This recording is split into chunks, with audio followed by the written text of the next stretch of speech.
Hello everyone, and welcome to my Days of Our Lives official channel. I hope everyone is having a wonderful day. Before we begin, please hit the subscribe button and give this video a thumbs up.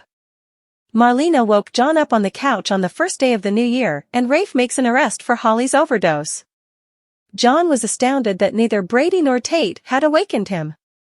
With a grin, Marlena noticed that Brady and Tate had remained out throughout the evening. John chuckled, they must have been having a lot of fun to stay out this late. Marlena noticed that Tate had been invigorated for his date with Holly. To be youthful and in affection, Marlena said. I can't address that.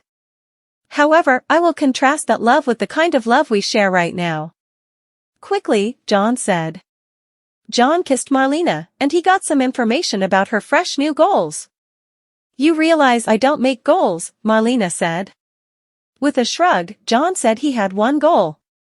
I won't ever allow the sun to go down on a day when I haven't let my delightful spouse know the amount I love her. Also, Doc, I love you, darling, John said. John let Marlena know that she was the most exceptional lady on earth.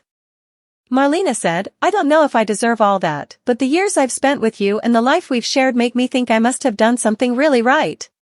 John saw that Timothy had messaged to wish him a cheerful new year. The man's 97 years of age, and he keeps awake till 12 p.m.? John said it with a grin. In contrast to his child, Marlena kidded. John noticed that he had not been resting soundly. Marlena asked what was off base.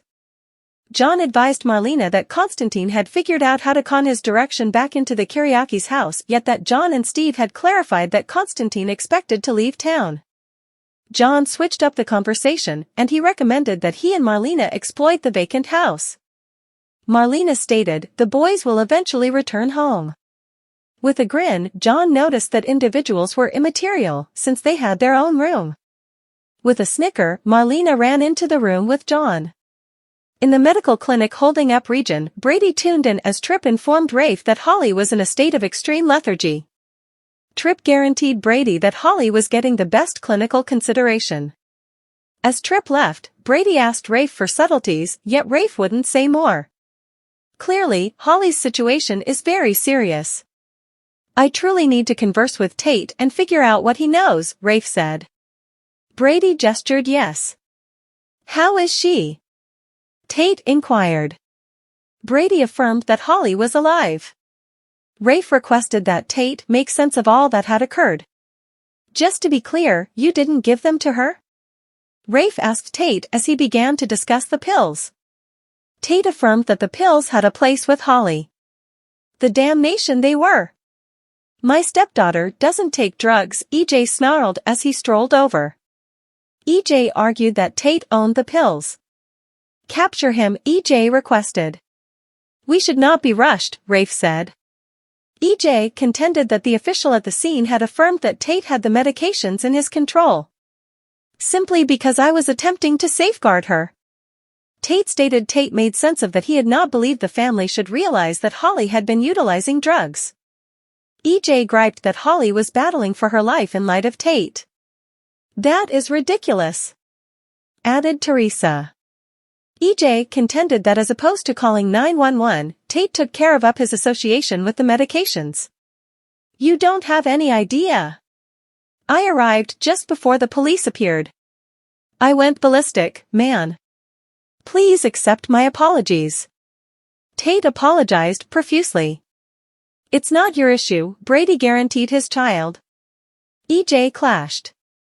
You are both medication junkies, Teresa and Brady, and obviously you would bring up your child to continue in your disgraceful strides, EJ said. Enraged, Brady progressed on EJ, however Rafe kept Brady down. EJ said that Nicole was grieving the passing of one youngster and crushed about the chance of losing another. EJ committed to make Tate pay.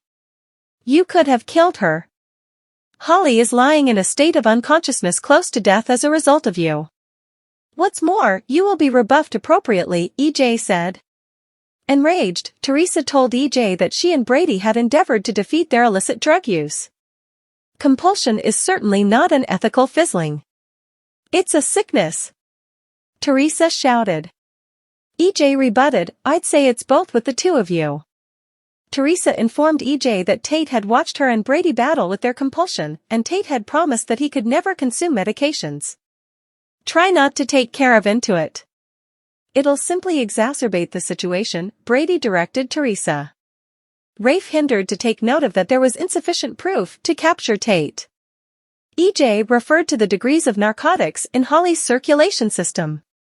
"You have committed a crime by providing drugs that brought about unfortunate substantial injury, whether or not that was your aim.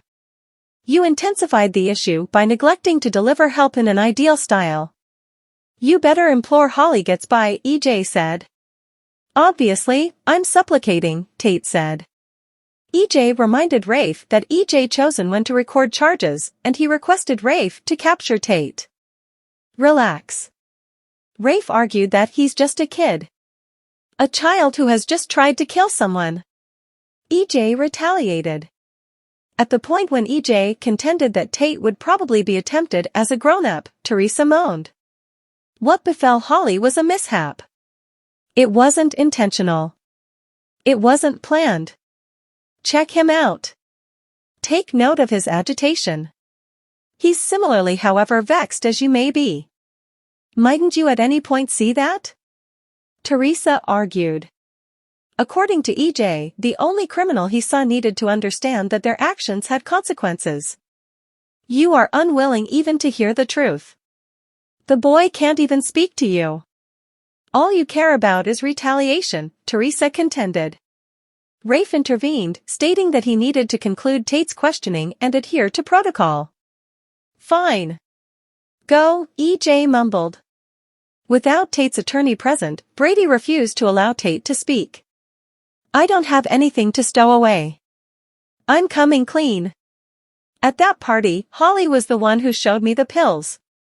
She said she believed that us should get high together, Tate said. Teresa contended that Holly was at fault for the medications. You shut the damnation up. EJ roared. Don't you converse with her that way. Brady retorted. Rafe calmed everybody down. Rafe stated, none of this is helping. Rafe urged Tate to proceed. I told her that I don't take drugs, Tate said. Rafe inquired as to whether he had been shocked by the proposition. Tate shrugged, and he noticed that Holly had offered him weed once, and she had become inebriated on Christmas Eve. Yet, I didn't realize that she was taking anything more, Tate said. I can't really accept that you are purchasing this. EJ shouted. Tate made sense of that. Holly had let him know that the pills were ADHD drugs that she had gotten from a person at school. You lying knave. I will ensure that you are an elderly person when you escape jail, EJ said. Disappointed, Brady hollered, stop. Tate is lying. Brady admitted that the medications were his and that Rafe ought to capture Brady. Anyway, they were your medications, Brady? Rafe asked with mistrust. Brady said Tate had consumed the medications from him. Therefore, you assert that you sold them to Holly? Rafe inquired. My son's innocence is all I know. He didn't have anything to do with this, so you really want to let him go, Brady said. Rafe asked EJ in the event that he believed Rafe should capture Brady. You heard the man, EJ said. Tripp returned, and EJ surged over to him for an update. No alteration, Tripp confirmed. Tripp welcomed EJ to join Nicole and Holly in the ICU. Rafe supported EJ to accompany his loved ones. I'll take Brady downtown. I'll make quick work of this, all right? Your family needs you, Rafe said. EJ strolled over to Brady and said, I'll be seeing both of you in court. EJ rushed off to the ICU.